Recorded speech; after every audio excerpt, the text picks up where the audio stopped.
All right, we have a few guest speakers here tonight, so please continue to enjoy your dinner, motivational speakers, and entertainment. Right now, I would like to introduce your first speaker, one of my good friends.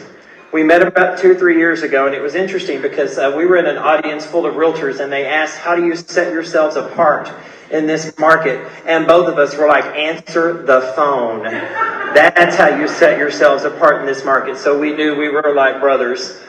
So I want to introduce, he has reached rising star status with his mindset speaking, with a winning combination of his motivational speaking and a passion to help others. He teaches his clients on how to achieve the perfect mindset in their own personal and professional lives. I give you John Peterson.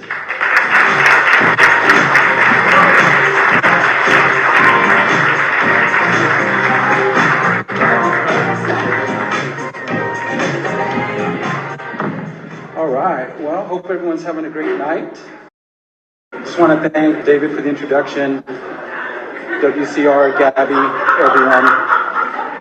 So mindset is what I teach on. I help people. Most of us know what we need to do, right, in life. There's YouTube, there's Google. You can pretty much Google anything you need to find out the 3 steps to success, whether you're in mortgage, real estate, an appraiser, a photographer, whatever you are. What I specialize in is why are you not doing it? And it usually, someone said fear, and its ugly cousin, anxiety and stress. And what I've realized by helping people is that it's usually something that you encountered as a child. Some kind of trauma, someone that you looked up to, maybe an uncle or someone that squashed your dream. And it's a lie that you're believing about yourself that you don't even realize. So when I'm teaching, I do classes for title companies, as far as mindset, lead generation. I do a 4-hour seminar. Find out why you're on this planet. Basically, I teased up into hell and back and got the t-shirt after going through my divorce and losing everything. And so that's where I learned these spiritual principles. So to make it simple, the way I realize it is that there's this realm, let's just call it the physical realm, our 5 senses, sight, smell, taste, sound, and feeling. Then over here we have this other realm, which is the unseen realm. Some people call it the spiritual realm. But to me, this is where some crazy things happen that we can't explain, right? That's where Wi-Fi lives, radio waves. So just because you can't see it doesn't mean it's not real. By show of hands, is there anyone in here that has ever had this happen to you or someone in your family where you had a dream that someone in your family was pregnant? They hadn't announced it yet, but you knew what they were having. And then a week later, they announced it. Anybody? Nobody. Wow. Oh, we do have one. Okay, perfect. So it's those kinds of things and other weird things that happen that we call weird because it doesn't line up with this physical realm that we're talking about. So I have a question for you. As a mindset coach, really when I'm in a session with someone, I do more asking than telling. So I want to ask you all tonight, what is your dominant thought of yourself?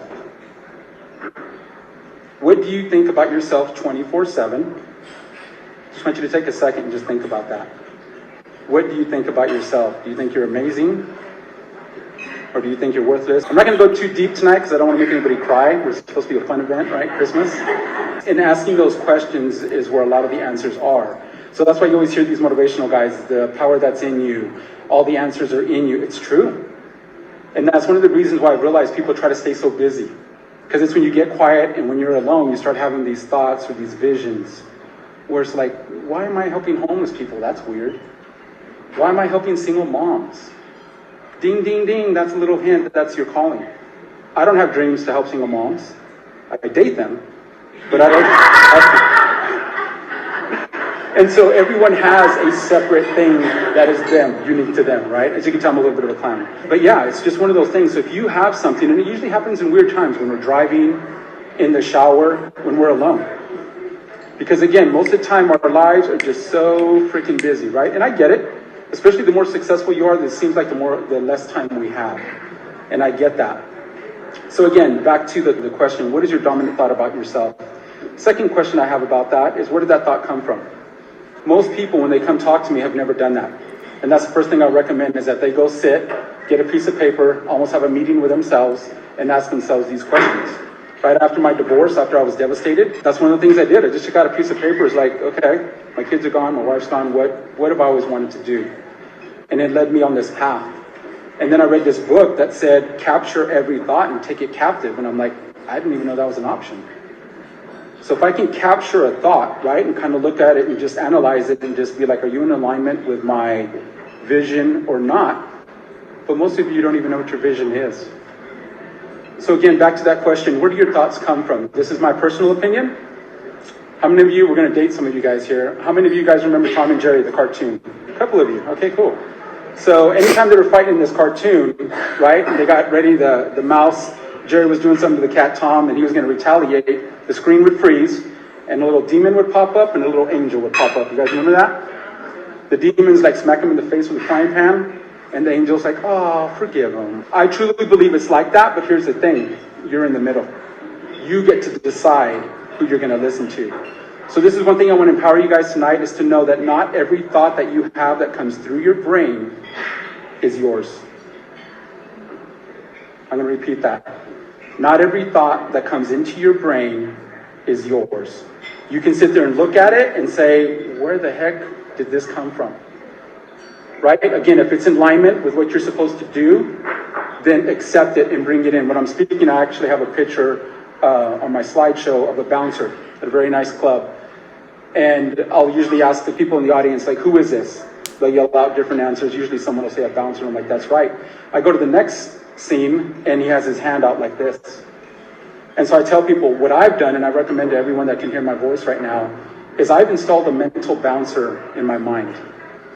So every thought that comes to me, my bouncer has that velvet rope up. It's not going to let it in unless it's in alignment with my goals, my vision. And you guys do have the power to do that. I know because of the way you were raised, what people told you, maybe it wasn't true. I promise you it's not. You do have the power. I do motivational speaking in the Frisco school districts, Colleyville, the at-risk alternative schools. And when I say stuff like this, I mean, I call it an aha moment. I mean, you see their little eyes like, whoa, that was an option? I'm like, you could go home tonight. Like, it sucks that your parents are in jail because of drugs and you're living with grandma and grandpa. But you know what? You could make the decision right now to say, I'm going to make A's and B's, and no one can stop you. And just to see their little faces, like it's someone has never told them that. They didn't even know that was an option. So I implore you guys today to take time, get a piece of paper, and just see what you want. Because here's one thing that I've also realized. This is a quote that I came up with in my life. What you believe dictates what you do. If you believe you can't do it, you're not going to take action. It's almost like self-sabotage if you even try, right? But if you do believe you can do it, you may not know all the answers, you may not figure it out, all you know is the first step, go for it. Because if you have that and you go for it, it's interesting, then doors open. You meet people, right? Even tonight, you guys are sitting next to people that you may not know. Who knows the connections that are going to be made here? That's why I love the WCR. You never know who you're talking to, who you're going to meet.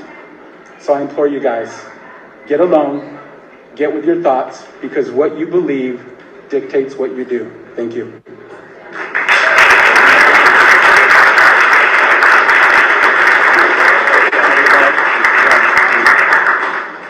So how many of y'all actually saw Tom and Jerry? How many of y'all saw that on another movie, and that's the only reason you know about it?